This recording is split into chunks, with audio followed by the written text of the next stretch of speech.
हरे कृष्णा। सनातन धर्म में एकादशी तिथि का विशेष महत्व होता है। हर महीने की कृष्ण पक्ष और शुक्ल पक्ष की एकादशी व्रत रखा जाता है जो भगवान विष्णु को समर्पित है। लेकिन सभी एकादशियों में से निर्जला एकादशी सबसे महत्वपूर्ण मानी जाती है। पूरी एक साल की एकादशी के पुण्य के बराबर एक निर्जला एकादशी व्रत रखने से उतना ही पुण्य मिल जाता है। निर्जला एकादशी का व्रत हर साल के ज्येष्ठ मास की शुक्ल पक्ष की एकादशी को रखा जाता है। निर्जला एकादशी को भीमसेन एकादशी भी कहा जाता है। इस दिन भगवान विष्णु और माता लक्ष्मी की विधि विधान से पूजा की जाती है और व्रत रखा जाता है। ऐसे तो सभी एकादशियों में व्रत रखा जाता है, लेकिन जल ग्रहण कर सकते हैं। लेकिन इस एकादशी में अन्य जल ग्रहण करना मना होता है, इसीलिए इस एकादशी को निर्जला एकादशी कहा जाता है।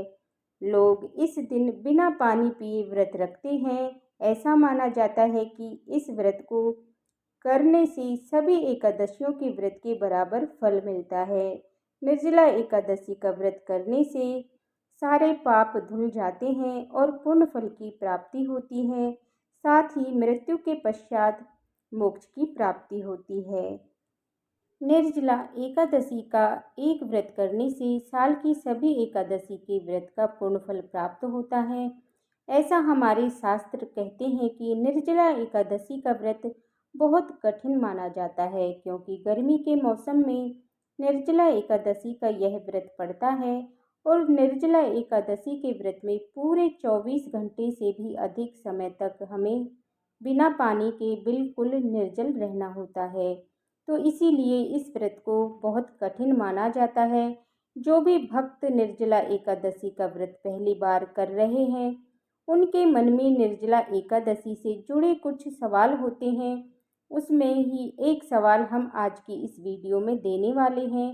सबसे पहले मैं आपको बता देती हूँ कि आप एकादशी व्रत की शुरुआत करना चाहते हैं, तो एकादशी व्रत रखना चाहते हैं, तब आप निर्जला एकादशी से अपने व्रत की शुरुआत कर सकते हैं।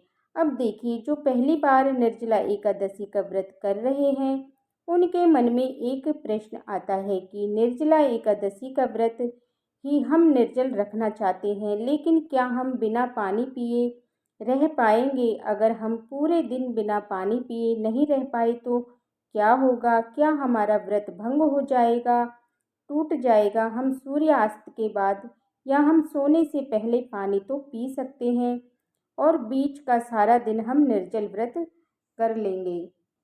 तो इस तरह के बहुत सारे सवाल भक्तों के मन में होते हैं। एक प्रश्न और है कि हम पहले तो निर्जला एकादशी का निर्जल व्रत करते थे, लेकिन अब हमारा शरीर साथ नहीं देता, तो हम निर्जल व्रत नहीं कर पाते हैं। तो ऐसे में अब आप क्या करें?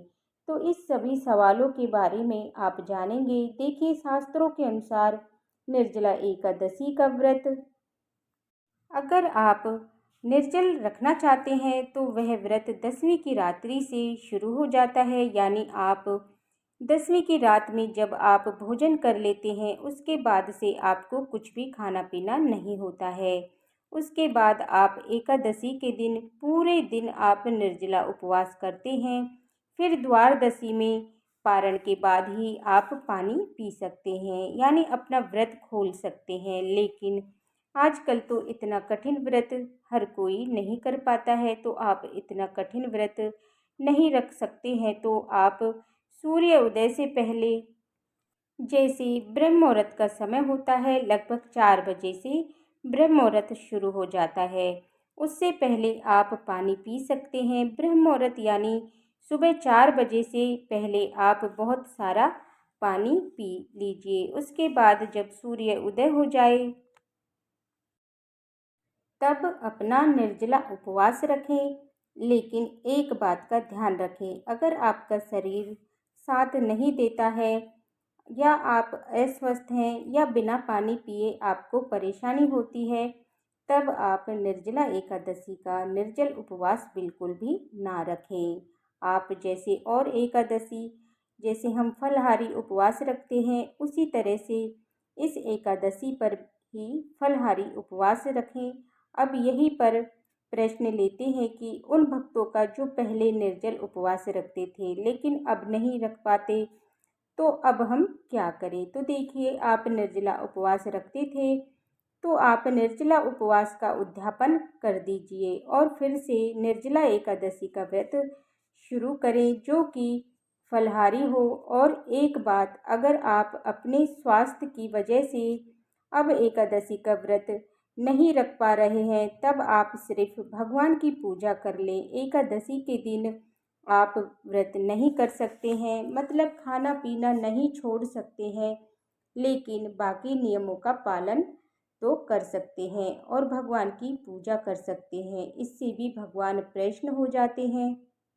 जैसे कि एकादशी के दिन आप अपने घर में चावल का प्रयोग बिल्कुल ना करें, प्याज लहसुन ना खाएं, एकादशी व्रत की कथा को पढ़ लें और पूरे दिन भगवान के मंत्रों का जाप करें, भगवान का कीर्तन करें, दीन दुखियों की सहायता करें। एकादशी के दिन तुलसी देवी की पूजा करें और दान इत्यादि किए जाते हैं, वो भी उसी तरह से थे तब करते थे। इससे भगवान प्रसन्न हो जाते हैं। और अगर आप एकादशी उपवास आप पूरी तरह से नहीं रख सकते हैं तो आज एक काम और करें। आप एकादशी के दिन अन्न नहीं खाएं। एकादशी के दिन अन्न खाना वर्जित माना जाता है। एकादशी के दिन आप तीनों समय भोजन करें, लेकिन फलाहारी भोजन करें। इससे भी एकादशी के व्रत के समान ही पुण्यफल प्राप्त होता है। एकादशी के निर्जला उपवास से लेकर एक और ध्यान रखना है जो कि गलत है। कुछ भक्तों ने ये धारणा बना रखी है कि हमें जल नहीं पीना है, हम निर्जल उपवास करना है, लेकिन अगर हम प्यास लगती है तो हम जूस ले सकते हैं, दूध ले सकते हैं या इस तरह का कोई भी और लिक्विड ले सकते हैं, जैसे नारियल पानी, इस तरह का लिक्विड ले सकते हैं। लेकिन हमें जल नहीं पीना है, तो भी हमारा उपवास निर्जल ही माना जाएगा।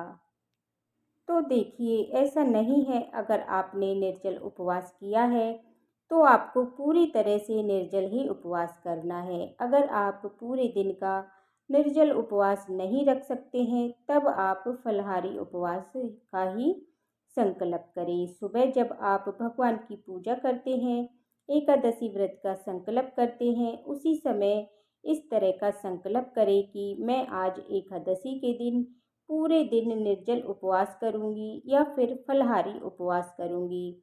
इस तरह से आप संकल्प कर सकते हैं। निर्जला एकादशी के दिन भगवान विष्णु और माता लक्ष्मी की विधि विधान से पूजा करनी चाहिए। भगवान विष्णु को मौसमी फल और चरणामृत का भोग लगाना चाहिए। भोग में तुलसी दल अवश्य डालें। उसके साथ ही भगवान विष्णु की पूजा आराधना करें, आरती करें और भगवान विष्णु के मंत्र का जाप करें। उसके बाद एकादशी व्रत कथा पढ़ें या सुने और पूजा संपन्न करें। अंत में क्षमा याचना करना ना भूलें। अन्न और जल का दान करें। निर्जला एकादशी के दिन व्रत और पूजा और दान करने से मोक्ष की प्राप्ति होती है और सभी पाप नष्ट हो जाते हैं। भगवान विष्णु आपकी सारी मनोकामनाओं को पूर्ण करते हैं। यदि आप पूरी साल कोई व्रत नहीं रखते हैं तो आपको निर्जला एकादशी का व्रत जरूर करना चाहिए। उस दिन जल अन्न का दान करना चाहिए। इस व्रत को करने से आपकी सभी मनोकामनाएं पूर्ण होती हैं और साल के सभी 24 एकादशियों के व्रत के बराबर फल प्राप्त होता है। सिर्फ निर्जला एकादशी का व्रत रखने से उसका पुण्य प्राप्त होता है।